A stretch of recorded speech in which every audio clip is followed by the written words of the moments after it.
Hey guys, I want to share with you really quick on how I remove these pesky weeds without using any chemicals.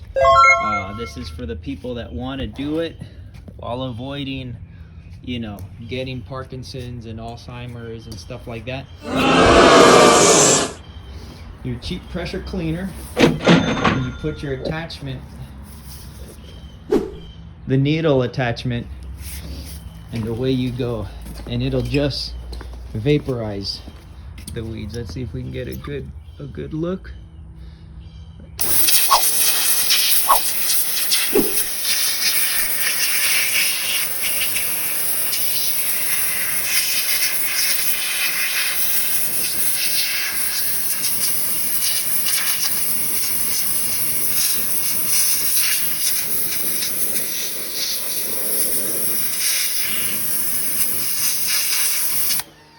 See, it just completely demolishes these weeds.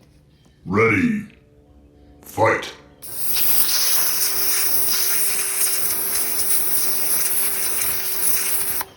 You don't even stand a chance. Please like and subscribe, guys.